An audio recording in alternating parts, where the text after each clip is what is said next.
প্রায় দেখা যাচ্ছে যে বাপের সাথে ছেলের ঝগড়া হচ্ছে, বাপের সাথে বড় ছেলের না, বাপের সাথে ছোটো ছেলে না, মেজো ছেলের ঝগড়াঝাটি হচ্ছে।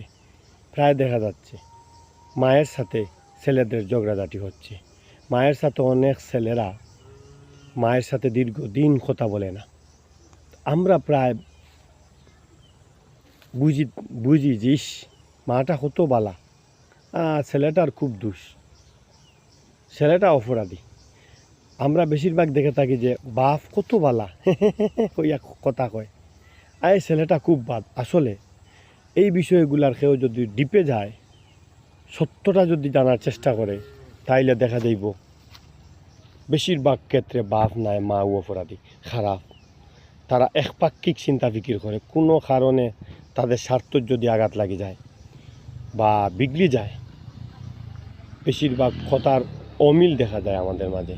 কথার কারণে বা কোনো রূপ অনেকজনে চিনিলায় যে তার একটা কালচার ও ধরনের, বা এই কাজ করে ও কাজ করে গোপন, এগুলা তার কাছে দৌড়াত পড়ে যায়, তখন এগুলার মাতি দেয়, তখন তার লগে তার দূরত্ব তৈরি হয়, তার লগে তার রেষারেষি শুরু হয়।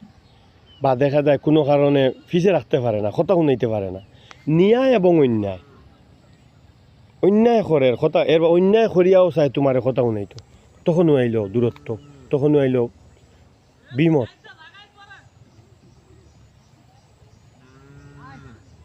তখনও আইল বিমত এবং ভিন্ন পথ, তখন আইল দুইজন দুই পথি হয়ে গেল। তখনও চিন্তা ফিকির করলো যে এরে কীভাবে সাইজ করা যায়। তো ওরে ফিসে রাখি আর আমার হুনারে আগুইতাম, আমার হুনা সুখী হইতো, আমার হুনা ধনী হইতো।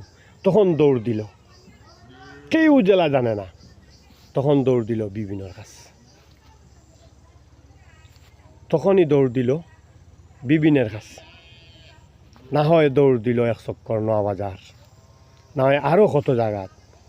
কিন্তু আরও কুফুরর গেছে গেল, একজন মুমিন হয়ে গেল।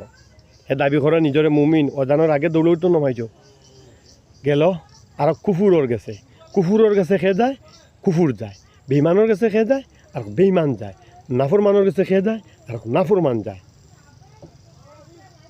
আমি নাই আপনি নাফরমানি করিয়া আপনার রিজেকর প্রশস্ততার সংকীর্ণতা করলাম, আর পরে দোষ দিলাম আল্লাহ আমরা ওখান করি লইছি।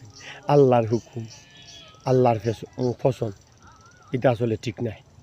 আগে আপনার অন্তরে ঠিক করুকা, অন্তরে সুন্দর করুকা। আলহামদুলিল্লাহ রবিল আলামিন। আসসালামু আলাইকুম।